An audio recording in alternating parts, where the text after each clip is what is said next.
The social media was flooded with news. 1.8 billion people who had been drawn into another world were reduced to just 90 million in 3 months. The economy was in danger due to the deaths of the younger generation, and schools across the nation were shutting down. In a corner of the city, a fat man sat reading the news on his phone.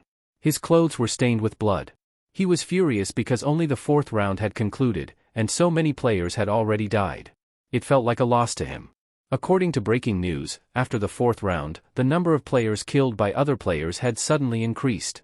Thousands of security cameras had been destroyed, and the city was now completely lawless. At night, players united and formed an online community against the government, which was increasing anxiety among the citizens. The fat man smiled because he knew that if other players had been in his position, they would have done the same. He picked up his phone, put it in his pocket, stood up, and said, "What's wrong with doing what you want before you die?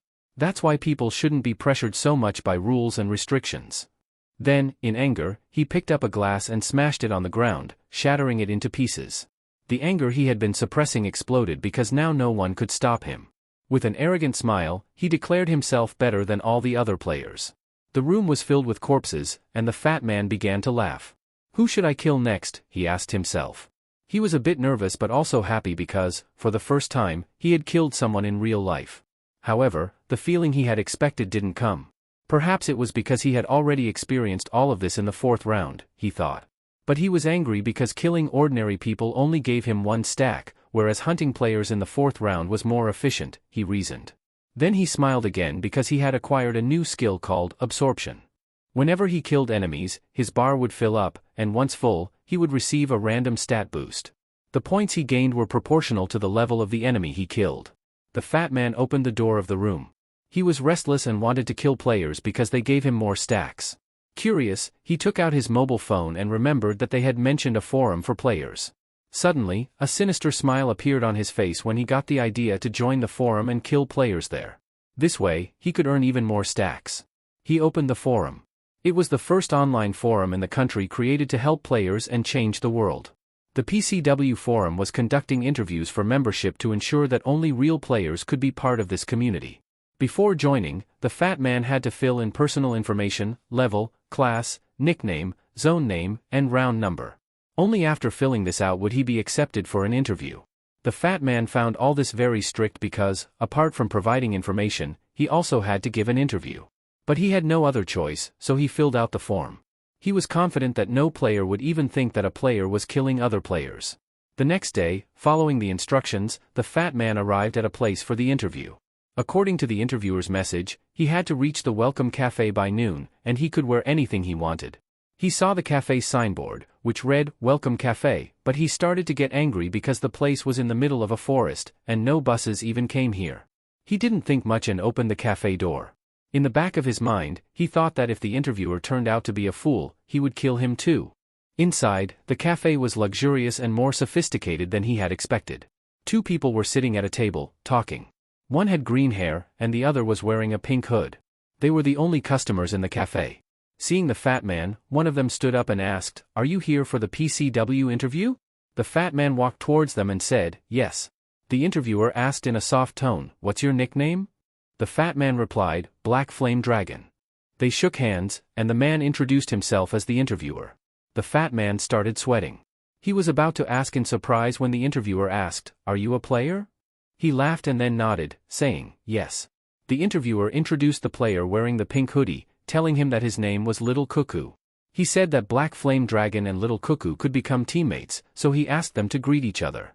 The fat man greeted him, and he responded, but the fat man was annoyed to see that such a weak-looking guy was also a player. When they sat down, the fat man looked around the cafe's interior and commented that their business might not be doing well because there were no customers or employees. The interviewer confidently smiled and replied that the place was isolated, so they had rented it for interviews. The fat man became curious and asked where the cafe owner was. The interviewer calmly replied that food was also served here, and the owner was preparing food in the kitchen. The fat man's curiosity grew, and he started observing his surroundings more carefully. He noticed that there were no cameras anywhere in the cafe. The overweight man shifted impatiently in his seat before finally asking, "So, when are we starting the interview?" The interviewer glanced at him and replied in a composed tone, "We'll begin shortly. There's still one more participant on the way." Moments later, the sound of footsteps echoed through the room. A tall figure in a sleek black suit entered, exuding an air of quiet confidence. His movements were measured, his expression unreadable. The interviewer immediately straightened up and greeted him politely. "Welcome. May I have your name?" The suited man met his gaze and replied in a calm, steady voice, "Black Scythe." Previously. While browsing on his tablet, the man mentioned that another great player was Little Cuckoo, who always ranked between 4th and 10th. Apart from these two players, there were 50 more players who were in the top 100 in their respective zones. Hearing this, the president's eyes lit up. He realized that he would now have to stay busy conducting interviews. Then he drew attention to my age 30, who was in a deep sleep. Hearing the president's voice, he woke up with a start and for a few seconds couldn't understand where he was. The president got angry and asked, "Were you sleeping? What were you doing last night that you're so sleepy now?" He refused to listen to any excuses and directly ordered him to complete 50 interviews by the next meeting. If he failed, someone else would take his high-level candidate position. Still half asleep, my age 30 promised to complete the task. After that, the president asked Lost Yak if he had contacted the Black Scythe. Lost Yak took out his phone and calmly said that if that had happened, he would have informed him immediately. The president took a deep breath. For him, this was a big loss because if the Black Scythe had joined, he would have directly gotten an executive position. Then he asked Yamt if she could get more articles written by journalists. "We'll need more marketing to bring the Black Scythe into our team," the president said. Yamt smiled and replied, "If there's money, everything is possible." The president confidently said, "Don't worry about money. I'll reward your hard work properly." Yamt was happy to hear this and thanked the president. Just then, Lost Yak's eyes widened in surprise. He immediately said, "Wait, President. A new user has just sent a request to join the forum." The president became curious and asked, "Who?" Lost Yak stammered and softly said, "Black Scythe." The entire hall fell silent. Back to the present, the interviewer greeted Black Scythe with an excited smile and asked, "Did you have any trouble getting here?" Black Scythe nodded and said, "Yes." The interviewer scratched his head nervously and apologized, explaining that this was the most private place they could find. Then he gestured for the others to sit down. The interviewer noticed that Black Scythe was very handsome and thought that he must be quite popular with girls. He pulled out a chair for Black Scythe, and as soon as he sat down, the interviewer explained that they had also come for the interview just like Black Scythe. The fat man clenched his teeth and filled with anger. Just then, Little Cuckoo coughed and greeted everyone. Black Scythe appeared slightly annoyed, yet a subtle glint in his eyes and the faintest smirk on his lips betrayed his amusement. Ryu Min introduced himself as Little Cuckoo. The overweight man standing nearby flinched, his expression laced with unease. Fear gripped him. After all, Black Scythe was the same player who had killed him 5 times before. His fists clenched involuntarily, a surge of frustration boiling within him. He wanted to demand answers. Had they ever crossed paths in real life? What had he done to earn Black Scythe's hatred? Yet, the words remained trapped in his throat. The interviewer, oblivious to the fat man's inner turmoil, looked at him expectantly. "Is something wrong?" he asked. "Aren't you going to introduce yourself like the others?" Lowering his head slightly, the fat man finally muttered, "Black Flame Dragon." At that moment, Black Scythe shot him a sharp, irritated glare. The fat man's heart sank. Did Black Scythe truly not recognize him? He had been convinced that revealing his username would instantly jog the other's memory. But the realization hit hard. Despite being killed by him multiple times, he had never even been significant enough to be remembered. Ryu Min, meanwhile, sipped his milkshake in silence, though his thoughts ran deeper. He wasn't sure why Black Scythe was playing up this whole act, but he knew one thing for certain: this so-called Black Scythe wasn't who he claimed to be. His real username was Ki Rubing Bang, a notorious con artist who had swindled his way through the game, amassing wealth through deception and fraud. He wasn't a well-known figure yet, but in time, he would rise to infamy upon acquiring the cloning rune, a skill he would later abuse to orchestrate countless crimes. Ryu's eyes remained fixed on the man. The harsh reality was that even criminals had gained power in this new world. But in a way, that was a good thing. It meant they were easier to track. He had introduced himself as a fund manager, but in truth, he was nothing more than a fraudster. His real plan? Using the username Black Scythe to manipulate other players into lending him money, only to vanish without a trace. The interviewer then placed a tablet on the table, scanning through the gathered information. Once their identities were confirmed, he leaned forward slightly. "All right," he said, "let's begin the interview." Turning his attention to Ryu Min, he asked, "Why do you want to join PCW?" Feigning nervousness, Ryu responded, "The world isn't safe anymore. I don't feel comfortable going out alone, so I figured it would be best to stay with other players for protection. Satisfied, the interviewer nodded before shifting his focus to the fat man. And you? The fat man hesitated for a moment. He couldn't exactly admit that he had come here with the intent to kill other players. Clenching his fists, he forced out a response. I have the same reason as Ryu, he said, choosing his words carefully. I can't even attend school anymore, and with the next round approaching, I figured this would be the safest option. Next, the interviewer turned to Blackie. What about you? Kim In-ho leaned back, exuding an air of arrogance. I saw a post on a forum and got curious. That's all, he said dismissively. The interviewer forced a nervous smile. Meanwhile, Ryu instantly saw through the act. Whatever Blackie said was meaningless, he was already in. Then, clasping his hands together, the interviewer's demeanor shifted. A wicked grin spread across his face as he revealed the true purpose of this meeting. There's one final requirement, he said, his voice laced with amusement. To pass this interview, you need to kill someone. Ryu widened his eyes, pretending to be shocked. The interviewer, falling for the act, took the opportunity to explain further. The government has already started cracking down on players. They fear us, which is why they've turned their backs on us. But soon, we'll be the ones in control. His voice grew harsher, filled with conviction. We're not bound by laws anymore. It's time we show them who really rules this world.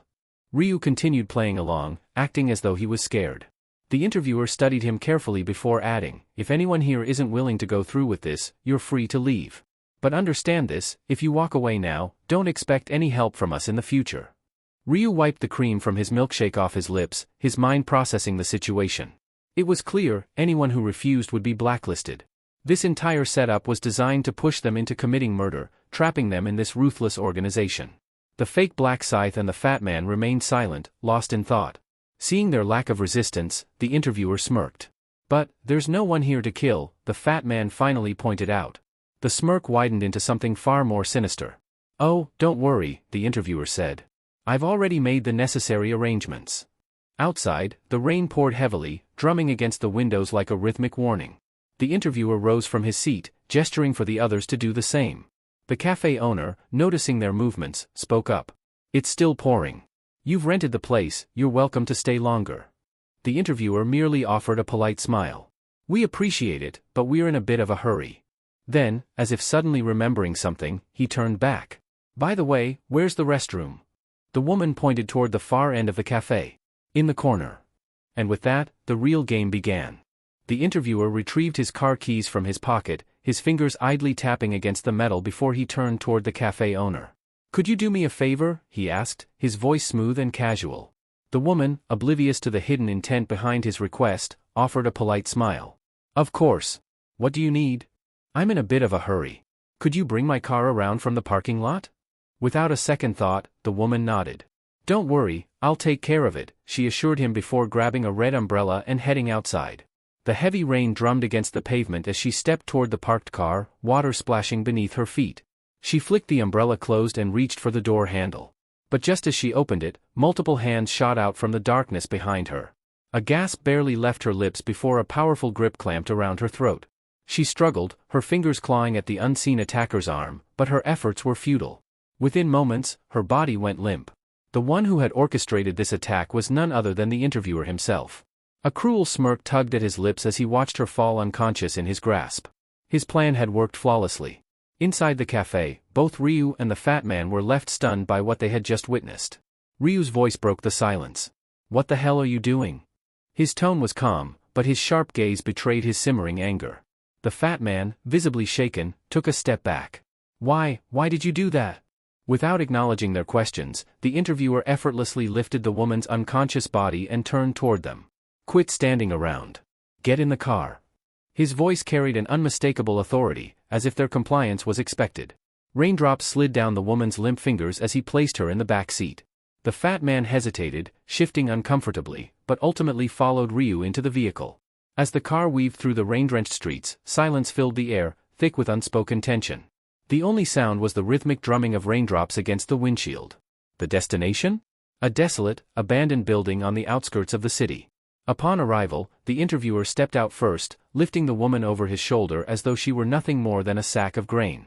The others trailed behind as he led them into the dimly lit structure, their footsteps echoing against the cracked concrete floor. He unceremoniously placed the woman on the ground and straightened up, his expression turning cold. "Now," he said, his voice sharp as a blade. "Who's going to kill her?" His gaze landed on the fake Black Scythe, a sinister smile creeping across his face. "How about you?" Fake Black Scythe barely hesitated before nodding. "Fine." But before he could move, another voice cut through the tension. "Wait." All eyes turned toward Ryu, who had remained silent until now. The interviewer's brows lifted in curiosity. "What is it?" Ryu took a slow step forward, his gaze unreadable. Then, in a calm voice, he asked, "Can I do it?" The interviewer's face lit up with intrigue. He hadn't expected this. "Oh?" He turned to fake Black Scythe. "Would you be willing to give up your turn?"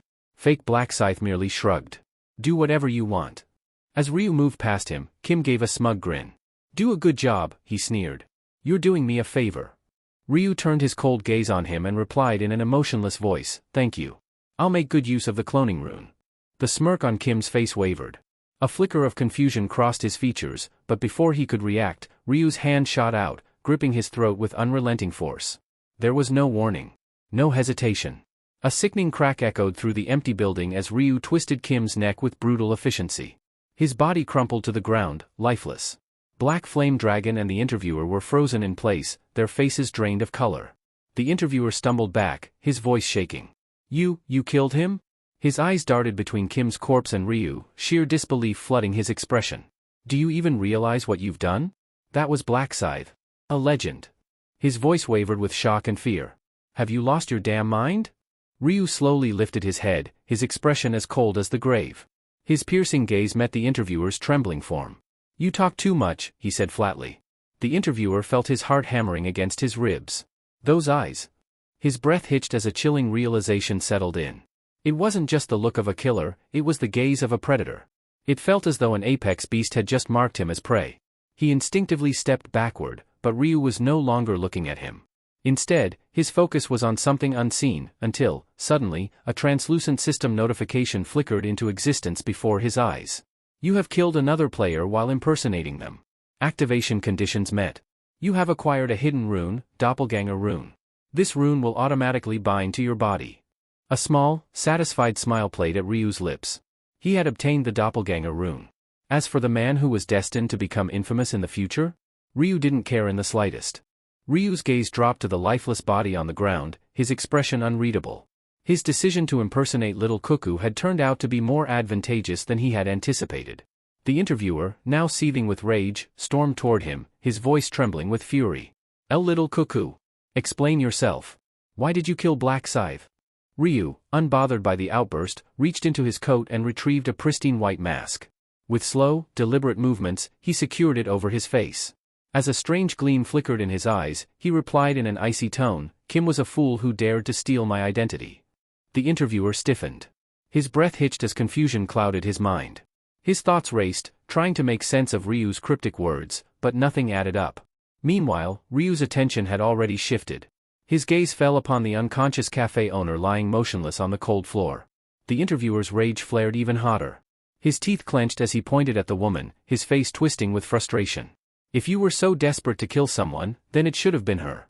Not Black Scythe," he roared. Unfazed by his outburst, Ryu silently walked toward the woman. He crouched beside her, reaching for something discarded on the ground, a crumpled trash bag. With a detached expression, he slowly unfolded it, his voice devoid of emotion as he muttered, "Fake Black Scythe was just as worthless as you are." The interviewer's fury boiled over. His chest heaved as he took a deep breath, his fists tightening until his knuckles turned white. His glare burned with pure hatred. "Say that again," he snarled, his voice laced with venom. Ryu didn't respond. He simply rose to his feet, his movements steady, calculated. The interviewer, his patience snapped, reached for his weapon. In an instant, a radiant golden sword materialized in his grip, its gleaming blade humming with energy. Still, Ryu remained unfazed. Without a hint of concern, he extended his hand. A deep, ominous energy began to swirl around him, its presence thick with an unnatural darkness. Slowly, the energy coalesced, taking form, his weapon emerging from the shadows. The interviewer's eyes locked onto it, and for a brief moment, hesitation flickered across his face. His body tensed as a wave of unease crept up his spine. Ryu calmly slid his weapon back into its sheath, his gaze still sharp and piercing. Then, in a voice as cold as the void, he repeated, "The interviewer and Kim, both of them were trash. A chill ran down the interviewer's spine. He swallowed hard, his throat suddenly dry. But what truly sent fear coursing through his veins was the weapon Ryu wielded. His breath hitched, his pulse racing. It wasn't a sword. It wasn't a dagger. It was a massive, menacing scythe. Something he had never seen in the hands of any player before. Ryu rested the enormous scythe on his shoulder, his piercing gaze locked onto the interviewer. He didn't speak, but his silence alone was suffocating. The interviewer's breath hitched as realization struck him like a lightning bolt. His mouth hung open in shock, his eyes widening with terror. And then, it all made sense. There was only one player who wielded such a colossal scythe as their primary weapon. A shiver ran down his spine as he pieced everything together. Now, he understood why Ryu had said Kim was impersonating him. The weight of the truth settled in, twisting his stomach with fear. Ryu's voice, as cold as death itself, cut through the silence. "Now do you understand?" he asked, his words carrying an undeniable finality. "Now you realize who the real Black Scythe is?" The interviewer stumbled back, his legs nearly giving out beneath him. His chest rose and fell rapidly as sheer panic overtook him. He had been toying with a monster all along, completely oblivious. Ryu's lips curled into a faint, mocking smile. "I'm sorry," he murmured, tilting his head slightly. "I lied." The interviewer's hands trembled violently. His grip on his sword slackened, and before he knew it, the weapon slipped from his fingers and clattered onto the floor. His knees buckled, and he collapsed onto the ground, overcome with terror. Tears welled up in his eyes as he frantically pleaded for his life. Please, have mercy. I didn't know. If I had understood sooner, I would never have." His desperate cries were cut short. Ryu's eyes remained emotionless as he uttered a single word. "No." Before the interviewer could process what was happening, his world tilted. A sharp pain, then nothing. His severed head tumbled across the floor, rolling aimlessly until it came to an eerie stop at Black Flame Dragon's feet. A deep chill crawled up Black Flame Dragon's spine. His breath hitched as he stared at the decapitated head, its lifeless eyes still frozen in shock. The gruesome sight sent a shudder through his entire body. This is the real Black Scythe, he thought, dread settling deep within his chest. He's on a completely different level. What terrified him even more was that he hadn't even seen Ryu make a move. All he had witnessed was the interviewer's head hitting the ground. By then, the swing had already been executed. Ryu slowly lifted his gaze, locking eyes with Black Flame Dragon. His voice carried an icy finality. "Now, it's just the two of us. Any idea what happens next?" A sinister gleam flickered in his eyes. "If you have anything left to say, now's the time. Your moment has come." Black Flame Dragon forced himself to breathe. His instincts screamed at him to beg for his life, but the memory of the interviewer's swift demise held him back. He knew pleading would be pointless. Instead, he clenched his fists, steeling himself. "I won't waste time begging," he declared, forcing confidence into his voice. Ryu smirked. "Good. Then, as if amused, he added, "Really?" Black Flame Dragon hesitated, then took a steady breath. "There is something I want to ask before I die." Ryu tilted his head. "Go ahead." Black Flame Dragon's voice was steady but filled with curiosity. "Back when we first met, why did you kill me 5 times in the 4th round? I just want to know." Ryu's response was immediate and blunt. "To keep you in check." Black Flame Dragon blinked. "Keep me in check?" His brows furrowed. "But why?" Ryu's expression remained unreadable. "Because out of all the people there, you showed potential. I had to make sure you didn't interfere with my plans." Something in Black Flame Dragon loosened. He hadn't realized it before, but hearing that answer brought an odd sense of relief, as if a burden had been lifted off his shoulders. "So that's why." For a moment, he almost felt at peace. Ryu's voice broke through his thoughts. "Any other questions? If I end you now, will you have any regrets?" Black Flame Dragon hesitated. Fear clawed at his throat, but he had already decided, begging was pointless. Instead, he swallowed his terror and mustered the courage to ask one last thing. "Why do you want to kill me?" he asked. "What have I done?" Ryu's expression turned ice cold. "Because you're garbage." Black Flame Dragon stiffened. "Me? What did I do?" Ryu's gaze darkened. "Weren't you here to kill that woman?" Black Flame Dragon hesitated before answering. "Yes, but I haven't actually done anything yet." A flicker of irritation crossed Ryu's face. His voice turned sharper. "You think that changes anything?" Ryu's expression darkened, his voice cutting through the silence like a blade. "You haven't done anything? You just stood there and watched, like some useless bystander. Do you think that makes you innocent? Standing idly by while a crime unfolds is just as condemnable as committing it yourself. That's why you don't deserve to walk away from this." Black Flame Dragon clenched his fists, his lips pressed into a tight line. He wanted to argue but found himself at a loss for words. His silence only confirmed his guilt. Ryu exhaled sharply and, after a moment, spoke again. Fine. I'll give you one chance. Unlike the others, you're not entirely beyond saving. Your biggest crime is your inaction. So, tell me, do you understand what that means? Black Flame Dragon hesitated before nodding. I understand. Ryu tilted his head slightly. Good. Then let's make a deal. If you want to walk away from here alive, empty everything you have. Right here, right now. For a moment, Black Flame Dragon stared at him, confused. But when he realized Ryu was dead serious, he hurriedly began withdrawing items from his inventory. His survival meant more to him than any treasure. Ryu's gaze swept over the growing pile of loot, his interest piqued. Not bad, he mused. Orange marble stones, yellow marble stones, and even some sellable equipment. Not as valuable as black gold ore, but still a decent haul. Black Flame Dragon, feeling the weight of the situation, quickly added, that's everything. Even the equipment I was wearing. I swear, I don't have anything left. Ryu eyed the pile and smirked. If I sold all this, I could easily get 2,000 gold. More than I expected from him. Yet, instead of taking everything, he casually picked up a few marble stones and some equipment, storing them in his inventory. Black Flame Dragon blinked in confusion. That's it? You're not taking more? Ryu shrugged. No need. Keep the rest. It was a calculated move. The gear stripped from the corpses around them wasn't worth looting, it wouldn't sell, and Ryu had already decided not to waste time on insignificant scraps. He had already killed them without hesitation because he knew they had nothing valuable. Still processing what had just happened, Black Flame Dragon cautiously asked, so, does this mean you're letting me go? You're keeping your word? Ryu gave a small nod. Yes. A promise is a promise. Relief flooded Black Flame Dragon's face, and he exhaled deeply. Thank you. Seriously, thank you. Ryu's tone remained cold as he delivered his final words. Live differently from now on. Whether you clean up this mess or leave it as it is, that's your problem, not mine. Black Flame Dragon nodded solemnly. I will. However, Ryu had already decided, he would deal with the woman himself. Black Flame Dragon hesitated before speaking. I can help. But Ryu immediately cut him off, his voice as cold as ice. Forget it. How could I possibly trust someone like you? Just leave. Black Flame Dragon lowered his head in submission. Understood. As he turned away and took his first steps to leave, a deep sense of relief flooded his entire being. I'm alive, he thought, barely believing it. I was certain I'd die today, but he actually let me go. Another thought crossed his mind, maybe Black Scythe isn't as merciless as the rumors say. I expected him to strip me of everything, yet he only took a few stones and some gear. Losing a couple of shop-bought items to keep my life? That's a fair trade. Yet, as he walked further, an unsettling emptiness settled in his chest. It twisted and churned, slowly transforming into anger. Was this really fair? Just because I stood back and did nothing, I had to suffer this kind of humiliation? His hands clenched into fists, his frustration growing with each step. Then, almost involuntarily, his gaze drifted back toward Ryu. From behind, the infamous Black Scythe didn't look nearly as intimidating. He seemed vulnerable. Even if he's strong, he's just a person like me. If I attack him from behind, wouldn't he die like anyone else?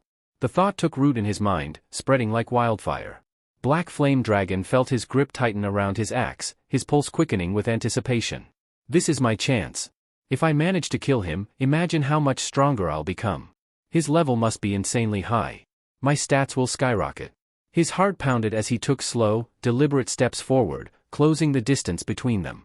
He whispered under his breath, "Don't turn around. Just stay still." Then, with a burst of reckless determination, he raised his axe high above his head. "Die, you bastard," he roared, swinging with all the force he could muster. The weapon struck true, and Ryu's body collapsed lifelessly onto the ground. For a brief moment, Black Flame Dragon stood frozen in disbelief. Then, realization dawned, and a euphoric grin spread across his face. He burst into laughter, his voice echoing through the battlefield. I did it. I actually did it, he howled with joy. The great Black Scythe, taken down by a mere level 10 player. You let your guard down, fool. How could you trust someone so easily? But his victory was short-lived. Something felt off. His triumphant grin wavered as a creeping unease clawed at his mind. Why haven't I received any system notifications? He wondered. Normally, the moment he killed a player, the game would alert him to his stat increases.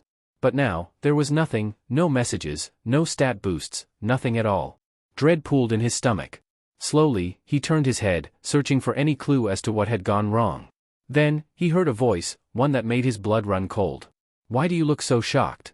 His body stiffened.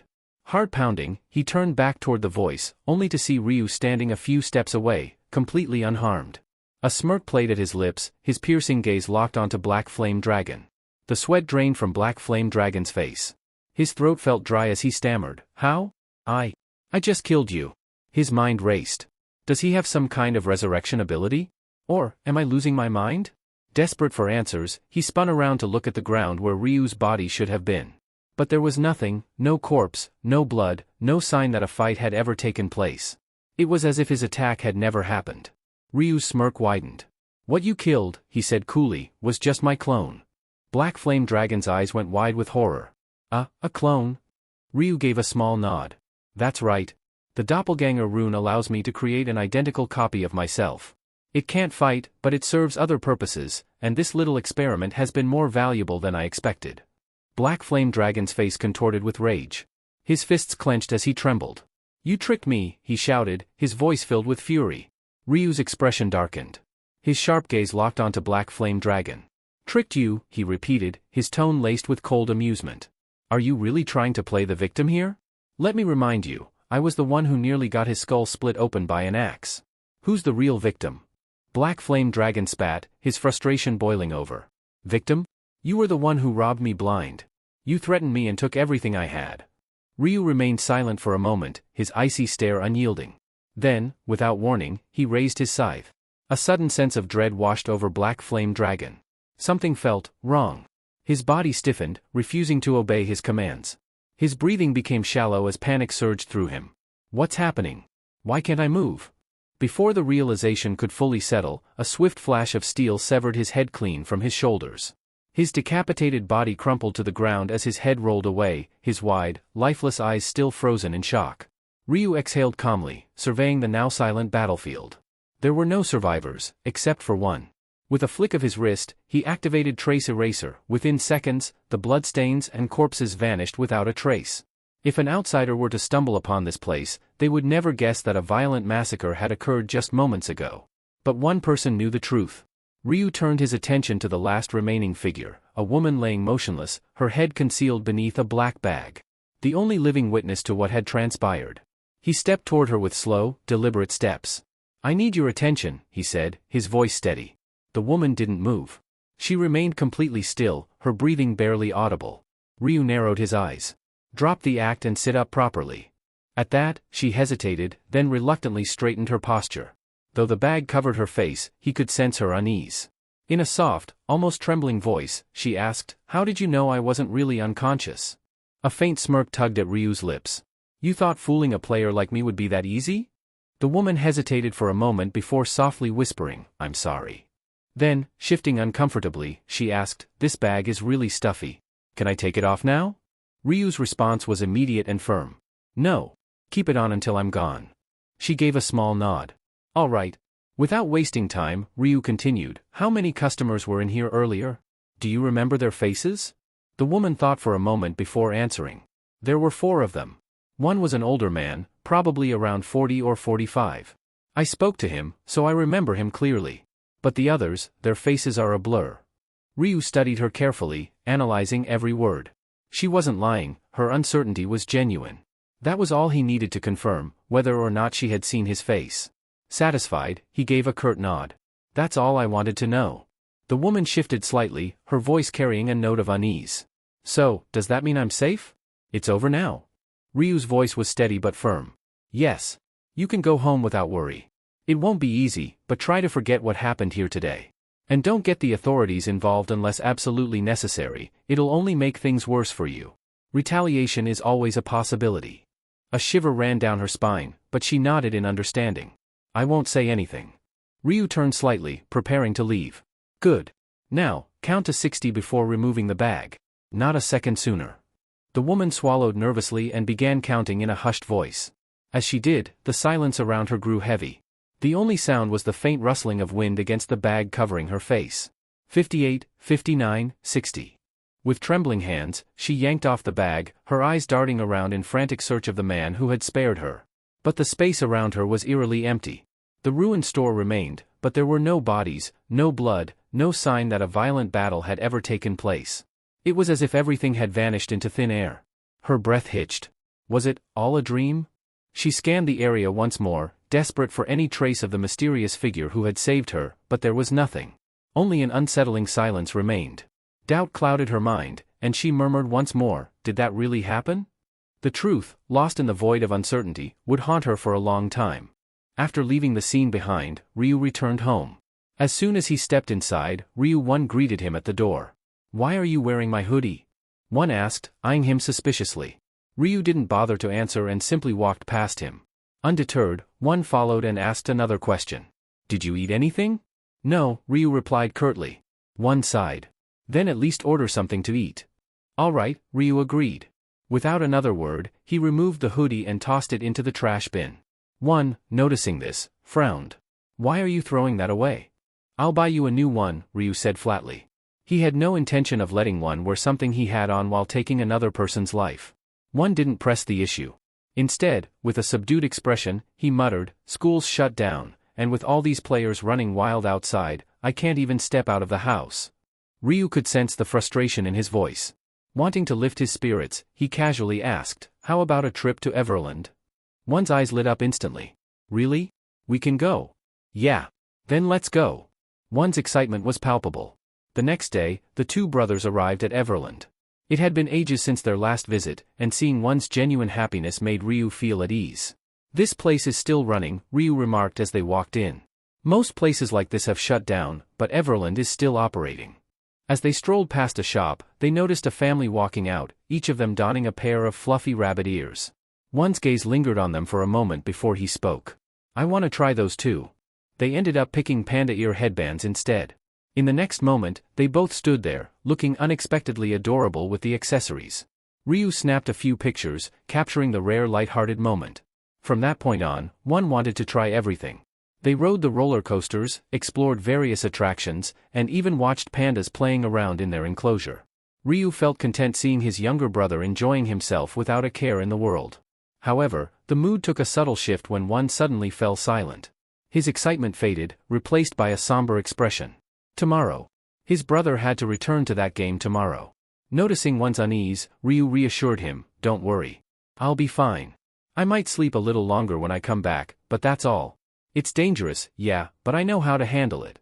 One nodded hesitantly, but the concern in his eyes didn't fade. Seeing this, Ryu patted his head lightly. "How about we check out the safari ride next?" April 30, 11:50 p.m. Sitting in his room, Ryu-min waited, mentally preparing himself for the transition to the parallel world. His resolve was firm, his mind sharp. Just then, a message notification popped up on his screen. "Yuri, Min. It's almost midnight, isn't it? I'm so nervous right now, but I have a feeling things will go smoothly this time. Let's not stress about it and focus on giving our best. Go, fighting. We'll see each other again, alive and victorious."